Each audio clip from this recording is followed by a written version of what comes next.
Hello you guys and welcome back to a new miniature video. Today we are going to make cute little balls on the mini wheel. It's been a while, but in the past I've already made 2 videos about throwing on the mini wheel. I've made a video about mini vases and mini mugs, so if you'd like you can check those out. But today we are making mini balls.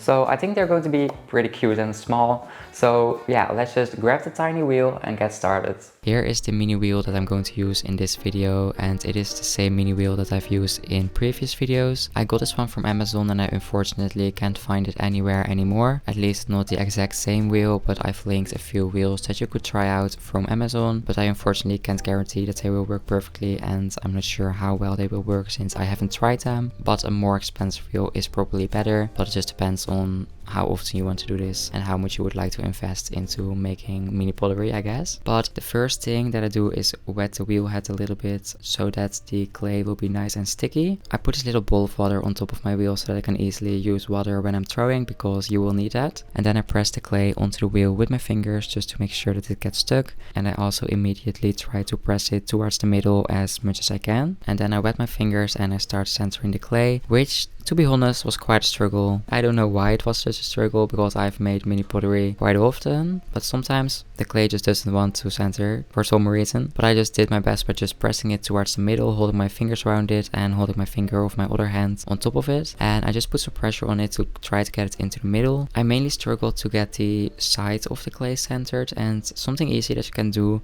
especially with mini pottery, is just cutting off some clay from the side. So I used this wooden tool that was delivered with a wheel, but you can also use a needle tool or a wooden knife to just cut away some clay, and that way it was a whole lot easier to center. So then I just put some extra pressure on it and it actually centered very easily. So if you struggle with centering mini pieces of clay, you can just cut away some clay from the side if it won't center, and then it just goes a lot easier. And then it was time to open up the shape, and I do this with my little finger. Yeah, I use my little finger because it's little and we're making mini pottery, so it makes sense, I guess. So I also wet that finger and then I slowly press it into the clay, and I try to keep the clay centered around it by holding my left hand around the clay. And just like this, I just slowly press the clay outwards and open up the clay, and you can already see that it starts to look a little bit like a ball. Then what I like to do is pull up the walls. I just press the clay in between 2 fingers and I make an upwards movement so that the walls of the clay become a little bit higher and the clay becomes a little bit thinner, and that way you can just shape it into a ball shape that you like. And sometimes I like to hold my finger on top of the rim as well, because the rim can become quite wobbly, especially when you're throwing so small, and it's just easy to fix by holding your finger on top of it. And then I'm already quite happy with the ball shape, and I decided to just cut away some clay from the bottom to make it nice and round. It's just a lot easier to just cut it away than to try to throw it thinner, so I would really recommend to just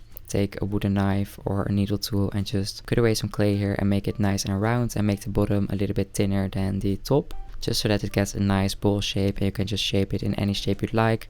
And then I take a sponge to smooth it out and just go over the whole piece. I'm using a throwing sponge from Mud Tools. It's great for throwing. I mainly use it for regular size pottery, but you can also just use it for tiny pottery. But I don't really think it's necessary to invest into this sponge if you're just making miniature pottery. And then when I'm happy with the shape and it is all nice and smooth, it is time to dry it a little bit. So I take away my water so that it won't get too hot, and then I take my heat gun and I just dry the little ball a little bit. This way I can immediately glaze it while it's standing on the wheel, and then later on I can also easily cut it off without it collapsing or falling apart, because when it's a little bit drier it's a little bit harder and you can just pick it up with your hands. And I dry it until the rim becomes a little bit lighter, and then I immediately stop, because you don't want it to completely dry, otherwise it may crack if it doesn't dry evenly. And then it is time to start glazing, and I really like to use stroke and coat glazes for these mini pots, and the glazes that I'm going to use are Sunkist and Blue Isle. I don't know if I pronounced that correctly, but I'm going for a yellow and a blue glaze. I thought it would be fun to glaze the ball blue and the rim yellow, because I just think they are cute colors, especially for spring. And the reason that I like to use stroke and coats for my mini pottery is because you can just apply it on clay that hasn't been fired yet. So you can apply it on leather hard clay or bone dry clay, and afterwards, when the clay has dried and the glaze has also dried, you can just fire it, and with one fire you will have a finished piece that is glazed, which I think is just great. Yeah.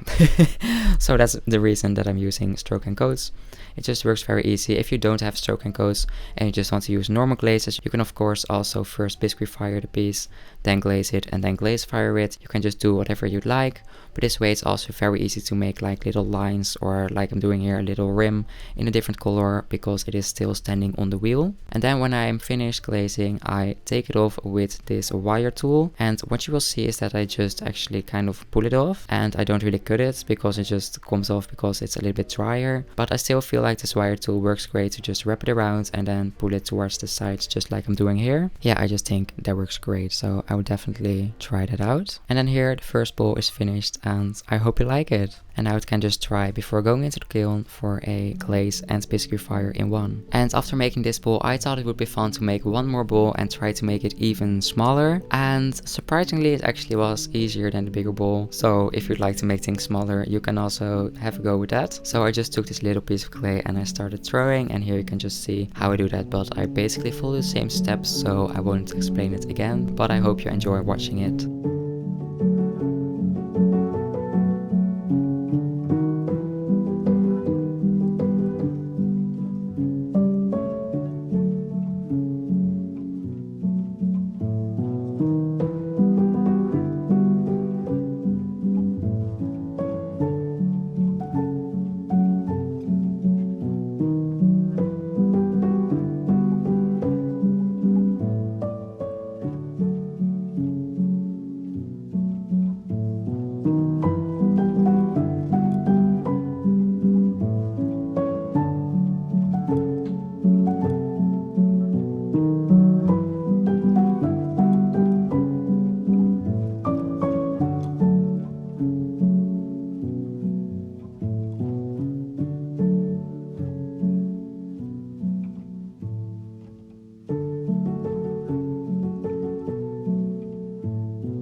And then this second bowl, which is even smaller, is also finished. And then after they've both dried for a few days, they are already completely dry and ready to go into the kiln for a glaze fire and a biscuit fire in one, because they haven't been fired yet.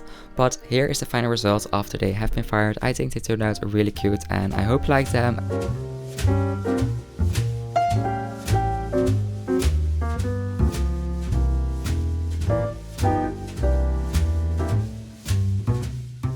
That was it for this video. Thank you very much for watching. I hope you learned something new from it, and have fun throwing yourself, and I hope to see you in the next video. Bye bye!